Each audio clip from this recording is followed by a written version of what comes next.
ketika money politik itu terjadi, apalagi money politik dengan jumlah yang besar-besaran, sebenarnya itu adalah pengkhianatan terhadap rakyat itu sendiri. Iya. Kenapa nanti hari ini tiba-tiba datang di tengah pasar menanyakan berapa harga? Padahal mereka ini kan lagi-lagi mereka punya jabatan-jabatan strategis. Iya, iya.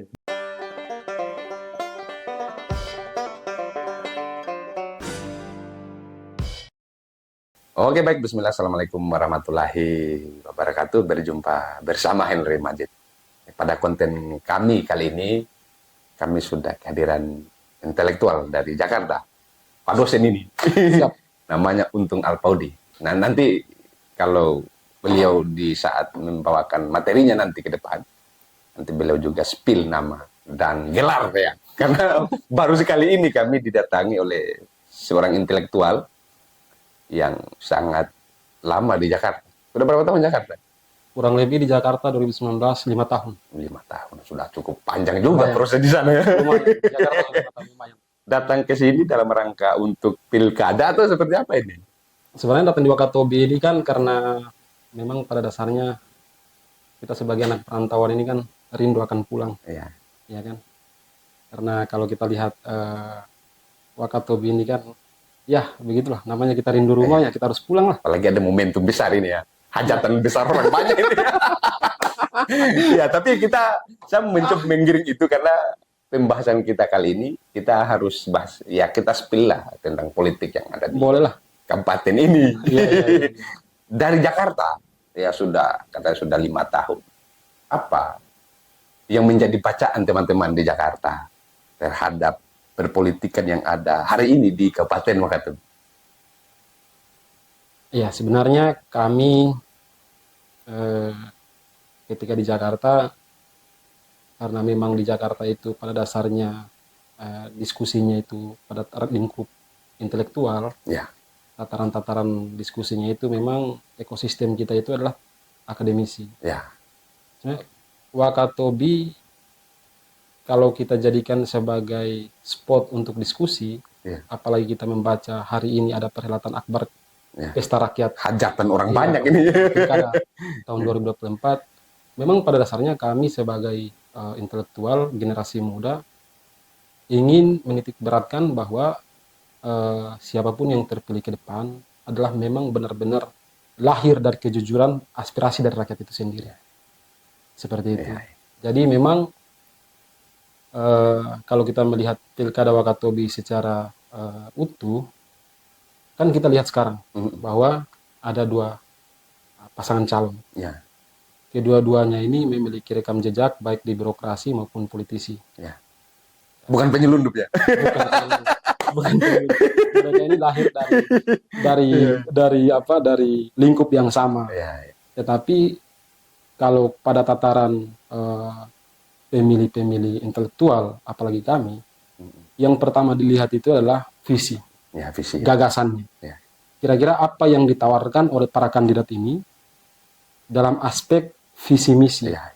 Nah, kemudian itulah yang menarik para pemilih-pemilih di tataran rasional untuk men-challenge. Ya. Apa sih sebenarnya yang menjadi poin Ya, ya. daripada visi misi dari kedua calon ini? Jadi pertanyaan begini, apakah dalam visi misi yang termaktub dalam kandidat paslon ini itu merupakan satu representatif dari isi otak atau seperti apa itu?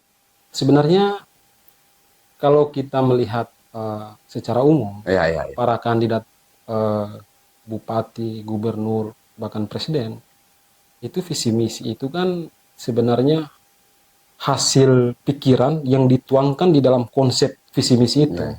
Tetapi kalau kita ingin melihat original daripada visi misi itu, yang harus kita tanyakan kan langsung kepada paslonnya. Ya, ya. Iya, Ya, karena ya, visi ya. misi itu kan bisa dibuat oleh siapa saja, apalagi zaman artificial intelligence Ya, ini kan, ChatGPT lebih pintar buat visi misi kan gitu. Seperti itu ya. Kalau kita melihat, Ya, ya ya. kan dalam dunia di era digital seperti ini, visi misi itu bukan hal yang luar biasa, Ya, ya. tetapi kita butuh yang namanya original Ya. knowledge tadi. Kalau original knowledge itu bisa kita challenge dari kedua paslon itu, nah itulah, Itulah visi misi yang sebenarnya kan seperti itu. Jadi bukan dalam bentuk penyederhanaan visi misi ide tadi atau Bukan, sebenarnya Ya, ya. kalau penyederhanaan visi misi sebenarnya kelas calon bupati ini kan kalau kita bisa melihat bahwa aspek gagasan itu yang harus diutamakan.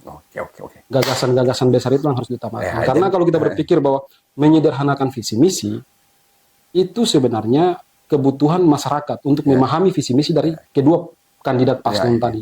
Tetapi lagi-lagi kalau seandainya kita melihat kami dari kalangan intelektual, kami membedah satu persatu visi misi yang kami lihat, itu kan sebenarnya bisa di-challenge dari poin per poin. Bisa didiskusikan. Bisa didiskusikan.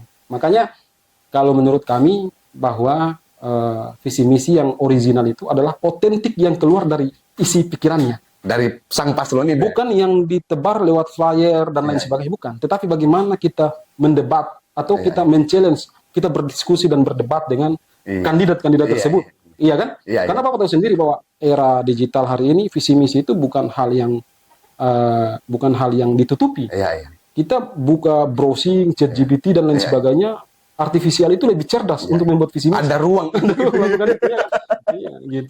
Oke. Jadi maksud kami mengundang Pak dosen ini dalam kualitas sebagai intelektual yang ada, yang lama berkiprah di luar Wakatobi.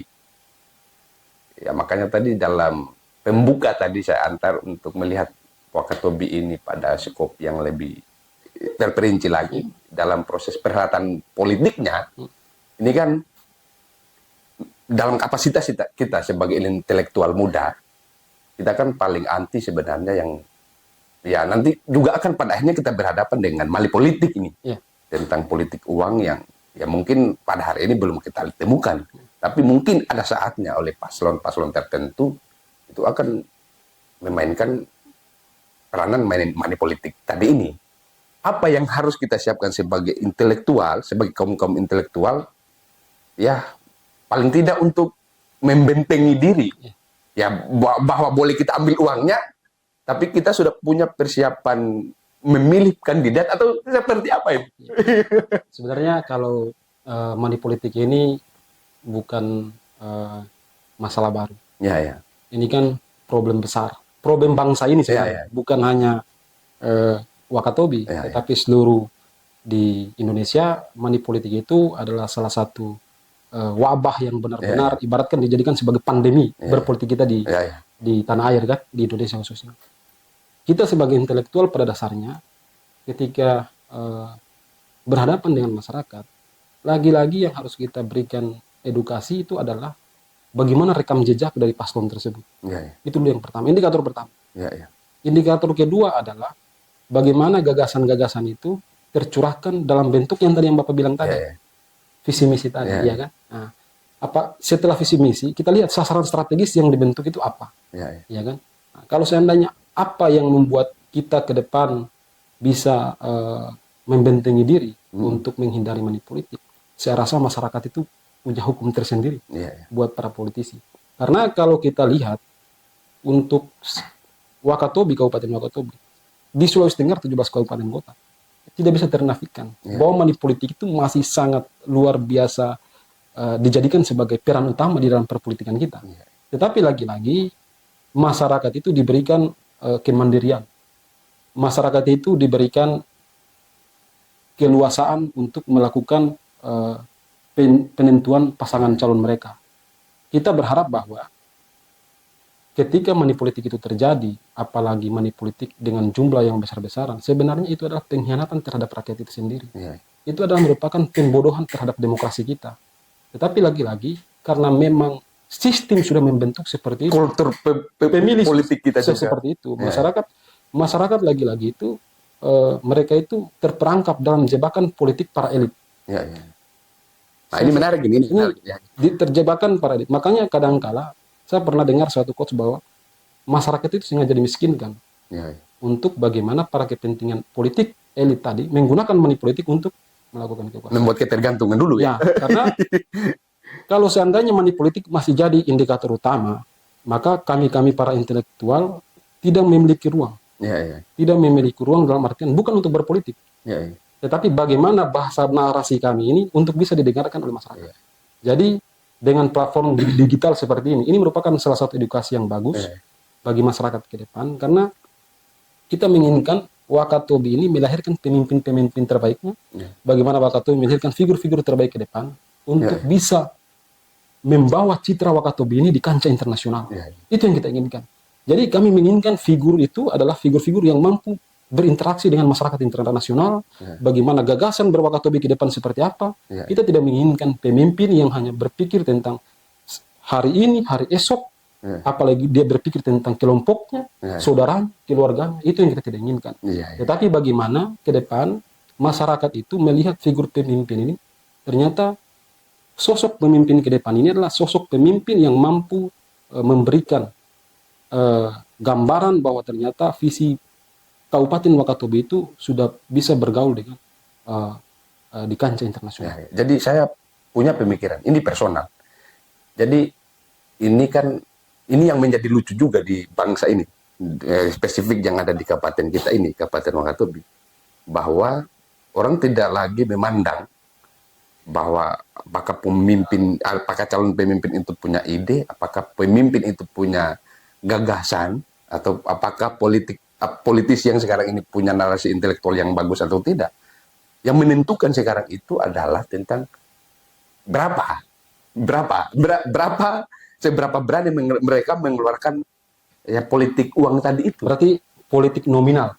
Politik nominal. Ya. Politik nominal. Ini kan yang pada akhirnya menjadi kegusaran kita. Iya, benar. Sebagai intelektual. Ya kalau misalkan ukuran daripada politik atau kita terjun masuk ke politik itu adalah hanya persoalan finansial. Kita yang punya, bukan kita memvonis bahwa kita punya intelektual atau kita punya gagasan. Hanya kan kita yang orang yang punya ide pada akhirnya dan tidak memiliki kos untuk membiayai politik uang tadi. Pada akhirnya tidak akan pernah maju ke gelanggang politik yang lebih besar. Dan itu mereka yang kita, kayak Pak dosen, kualitas misalkan, kan tidak bisa diragukan. S3 ini barang. Hanya kan kalau pada akhirnya tidak kandidat doktor. Kandidat doktor ya. Kalau pada akhirnya tidak mempunyai kos misalkan, ya kita masuk politik hanya mimpi saja itu. Jadi ya ini sebagai intelektual kita harus menanggapi ini seperti bagaimana. Jadi memang pada dasarnya kalau kita melihat sejarah perpolitikan Wakatobi, sebenarnya nominal itu bukan segala-galanya. Kita pernah diperhadapkan di kontestasi 2020, Bapak tahu sendiri siapa calon figur yang memiliki kekuatan finansial yang luar biasa. Kita ini kan dulu ex Halo ini. Saat tidak menyebut nama kan? Iya kan? Iya. Tetapi karena masyarakat Wakatobi perlahan-lahan kualitas pemilih itu makin tercerdaskan, maka yang lagi-lagi dilihat itu dalam konteks pilkada itu adalah figuritas, figur. Tetapi bukan lagi skala nominal. Memang pada dasarnya kalau kita berbicara pada tataran pemilihan legislatif itu mungkin masih dijadikan sebagai indikator utama bahwa siapa yang memiliki nominal besar itulah yang akan mewakili kita representasi sebagai. Nah, tapi kalau kita melihat di pilkada-pilkada sebelumnya, kita pernah melihat juga bahwa orang yang memiliki duit yang begitu nominal yang begitu besar, kekuatan finansial yang begitu luar biasa. Pada saat itu incumbent juga. Iya, tetapi diputuskan status kekuasaannya di tangan rakyat itu sendiri kan. Jadi memang pada dasarnya rakyat Wakatobi perlahan-lahan itu mulai tercerdaskan. Pemilih itu sudah tidak lagi dijadikan sebagai sudah tidak dijadikan sebagai alat-alat politik yang mampu diterbodohi oleh para elit-elit segelintir orang tadi. Tetapi masyarakat Wakatobi itu sudah cerdas untuk memilih. Itu saya yakin karena mungkin 2024, 2029, 2034 pemilih kita mungkin kualitasnya udah akan naik. Jadi kita berdoa, kita berharap bahwa ke depan memang pada dasarnya kompetisi politik dijadikan sebagai kompetisi politik ide. Itu yang harus kita gaungkan. Makanya platform digital seperti ini kan yang harus lagi-lagi memberikan edukasi kepada masyarakat bahwa memang pada dasarnya money politik merupakan pengkhianatan terhadap rakyat itu sendiri. Oke. Saya sebelum kita masuk di closing statement, ini kan sudah jelas ini bahwa dua paslon yang akan bertarung pada gelanggang pilkada 2024 kali ini. Ada Haliana sebagai incumbent dan juga ada Haji Hamirudin sebagai penantang. Bagaimana Pak dosen melihat dari kedua paslon yang sedang akan bertanding, dari keduanya ini, Pak dosen bagaimana itu? Sebenarnya kalau ini karena asumsi ini asumsi saya, asumsi saya bahwa memang dari kedua paslon ini, kita melihat bahwa sebenarnya masing-masing punya potensi. Ya, Masing-masing punya potensi untuk memenangkan kompetisi ini. ya, ya. Tetapi lagi-lagi kita lihat bagaimana tingkat penerimaan mereka di tengah-tengah masyarakat. Ya, ya. Tidak ada yang ibaratkan di dalam politik itu bukan rekayasa atau manipulatif. Ya. Kalau figur yang melakukan manipulatif itu kan masyarakat bisa tahu. Ya, ya. Dulunya dia seperti ini, tiba-tiba toh kenapa nanti di momen pilkada seperti kan seperti ini. Ya, baru masuk Jadi, pasar kan, ya, misalkan, ya. baru misalnya iya kan? Jadi Ya, memang ada figur yang otentik. Ya, Kalau ya. kita bisa melihat dari kedua paslon ini, Ya, ya. masyarakat tidak lagi mampu dibodohi dengan Ya, ya. rekayasa-rekayasa yang dilakukan oleh para elit paslon tadi. Ya, ya, ya. Iya kan? Ya, Figur A pada dasarnya otentik, original yang dia lakukan seperti ini. ya. Sebelum- Maksudnya tanpa personal branding yang harus Benar, dibuat-buat ya. benar. Tanpa rekayasa Ya, ya, politik yang rekayasa, dilakukan. ya. Ya. Ya, ya. Itu kita sudah bisa melihat. Ya, ya. Toh, kenapa nanti hari ini tiba-tiba datang di tengah pasar menanyakan berapa harga. Padahal mereka ini kan lagi-lagi mereka punya jabatan-jabatan strategis. Iya, iya. Dulu Ketika kalau dulu, mereka fungsikan ya. iya, kalau kita melihat misalnya, mereka tanyakan kenapa jembatan ini rusak. Iya, iya. Padahal kan mereka memiliki jabatan strategis ketika mereka ada di DPR. Iya. Iya kan harusnya Iya. yang bertanya itu kan warga masyarakat. Iya, iya, iya. Anehnya para politisi yang memiliki jabatan posisi strategis sebagai wakil rakyat masih bertanya, Iya. kenapa jembatan ini Iya. seperti ini? Iya, Nah, ini kan lagi-lagi kita melihat ada sebuah rekayasa personal branding yang Iya. dibuat-buat, Iya. ya kan? Yang kita tidak inginkan seperti itu. Ada disfungsional tugas dulu ya. Jadi yang kita inginkan bahwa kalau saya melihat ya, Iya, iya. buatlah diri seoriginal mungkin. Iya, iya. Kalau seandainya kalau kita melihat bahwa memang pada dasarnya seperti itu ya, seperti itu supaya masyarakat melihat bahwa tidak ada tipu daya masyarakat. Ini Iya, yang kita takutin kan karena ada tipu daya masyarakat. Iya, iya. Yang kedua, ini yang paling penting adalah pemimpin itu mampu menerjemahkan pikiran-pikirannya. Ini yang paling penting karena yang kita takutkan ke depan adalah bagaimana pemimpin kita ke depan. Kami sebagai masyarakat Wakatobi ingin diwakilkan di mata nasional maupun mata dunia bahwa ternyata kualitas dan kualifikasi yang dimiliki oleh masyarakat Wakatobi untuk memilih pemimpin seperti ini. Iya, iya. Jadi ke depan yang kita harapkan adalah bagaimana pemimpin-pemimpin Wakatobi ke depan, baik 2024, 2029 sampai 2034. Iya, iya. Kita menginginkan bahwa ada sosok-sosok pemimpin yang lahir yang mampu mewakili aspirasi masyarakat Wakatobi di kancah internasional. Iya, iya. Seperti itu. Dan sekarang sudah bisa dilihat lah siapa kira-kira. Nah, saya tidak menyebut nama. Saya itu saja. Iya, iya. Nanti masyarakat yang menilai kira-kira seperti apa. Tetapi kita harus bisa melihat bahwa ternyata memilih pemimpin di Kabupaten Wakatobi ini masyarakat sudah mampu. Iya, iya. Masyarakat sebenarnya sudah cerdas. Iya, iya. Nah, makanya banyak slogan-slogan yang kadang-kala itu para elit politik itu takut. Iya, iya. Contohnya, ambil duitnya jangan pilih orangnya. Itu kan Iya. membuat kekhawatiran yang luar biasa kan. Untuk elit politik Iya, sekarang ya. apalagi duit nominal itu hanya dijadikan sebagai indikator utama untuk memenangkan kontestasi misalnya. Iya, iya, iya. Tiba-tiba masyarakat hadir dengan tagline yang sangat membuat mereka tidak bisa menerima. Iya, ya harus takut. Jangan sampai ternyata masyarakat ini sudah cerdas. Iya, iya. Mereka tidak bisa lagi dibeli atau mereka harga diri mereka itu tidak bisa ditukarkan dengan rupiah. Seperti itu. Nah, oke, sebelum Pak dosen ini pulang, karena saya lihat dari tadi ada menelpon ini. Pak dosen ini kan sibuk juga ini. Nah, sebelum balik, ya mungkin ada closing statement penutup daripada pembicaraan kita pada hari ini untuk disampaikan kepada publik yang ada di Kabupaten Wakatobi. Ya.